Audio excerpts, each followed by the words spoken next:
It's time for another news update. Today we'll explore what Quest V74 brings to the table, some leaks about the elusive Valve Deckard, new details on the upcoming Samsung Android XR headset, and innovations in the creations of virtual avatars. We've got a few other interesting topics lined up, so let's get started.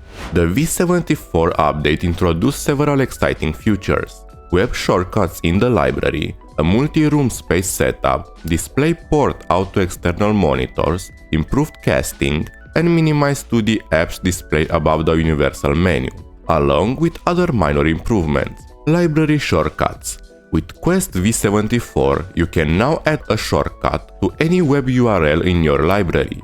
This is incredibly useful if you frequently visit specific pages or need to use the browser version of an app not yet available on the Quest.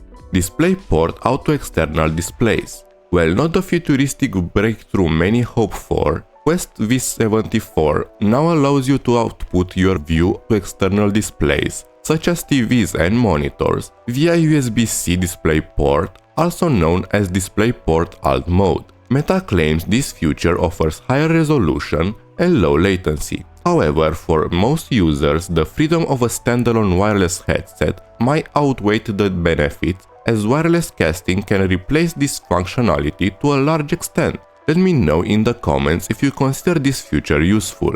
And what looks even funnier to me is that they have improved the casting in the same update. Minimize 2D apps. Now, minimized 2D apps appear above the universal menu, allowing you to easily keep track of which applications are still open. This is particularly handy for users who tend to have multiple apps running simultaneously. Multi-room space setup. The new multi-room space setup lets you scan multiple rooms in one session. You can walk through your home and scan each room sequentially, with every room saved as a separate scan. Next, the Quest V74 SDK has also received updates, including thumb micro gestures and improved audio to expression. The new thumb micro gesture uses the control-free hand tracking of the Quest headsets, allowing you to tap or swipe with your thumb on your curved index finger, much like a Steam controller D-pad when your hand is sideways. It remains to be seen how developers will utilize this functionality. Additionally, the improved audio to expression, which was first introduced in the V71 SDK, now features an upgraded model that Meta claims enhances emotional expressivity, mouth movement, and the accuracy of non-speech vocalizations compared to early version. And if all of this wasn't enough, Meta has also released the Passthrough Camera API. Developers can now experiment with it, though it's not yet available for store apps. This feature, promised during the Connect event in September 2024, is already being tested by a selected group of developers. To use it, users must grant permission for the app to access the headset's forward-facing cameras, similar to granting microphone access. This opens up opportunities for creating immersive experiences that blend real-world objects with virtual assets. I'm excited to see the innovative applications this will inspire. Reports suggest that the upcoming Samsung headset will feature Sony's new 4K micro OLED displays.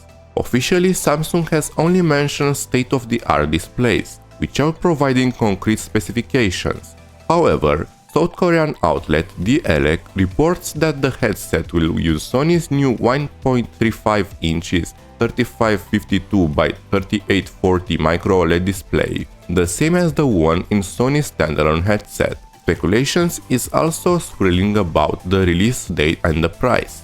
South Korean Business Post predicted a Q3 launch with low production volumes, implying a high price tag. With an estimated annual production target of 100,000 headsets, about 400,000 fewer than the Apple Vision Pro, the price might not be accessible for the average VR enthusiast. I hope upcoming official information will prove these estimations wrong. Otherwise, this headset has almost no chance of making an impact on the market, especially in such a busy year like the current one.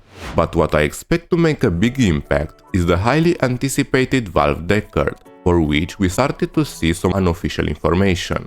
Leaker Gabe Follower, known for revealing details about unannounced Valve projects, claimed that the headset will launch by the end of the year, with a price of $1,200 and include first-party games or demos. Additionally, Bradley's data mining group discovered references in the Steam VR code to 7 pre-production Deckard models: POC-A, POC-C, Mini-D, POC-E, POC-F, EV1, and EV2. For instance, Deckard POC-F features dual 2160x2160 LCD panels at 120 Hz, 4 world-facing tracking cameras, 2 internal eye tracking cameras, and was powered by Qualcomm Snapdragon 8 Gen 3. This GPU reportedly offers a 25% performance boost and 25% improved efficiency compared with the XR2 Gen 2 using the Quest 3. Keep in mind that these are early proof of concept details and the final product might differ significantly,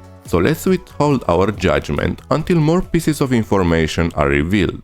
Next, for the gaming news, let's discuss Orion Drift, a new game from the creators of Gorilla Tag. Inspired by their previous title and Echo VR, Orion Drift offers a massive social environment where players can explore a large-scale sci-fi hub world full of diverse activities. Players start in an instance of the Orion, a floating space station with 4 distinct districts connected by a high-speed orbital zipline.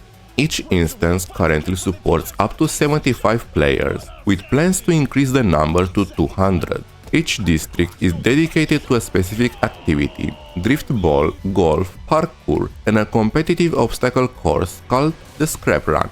Although still in the early access, this game has the potential to become a standout experience in the VR esports scene. Finally, we have some news about meta research in the generation of photorealistic avatars. Its latest large reconstruction model, LRM, can generate an animatable photorealistic avatar head in minutes from just 4 selfies. Although the current implementation isn't driven by a VR headset, face and eye tracking sensors, there is potential for future adaptation.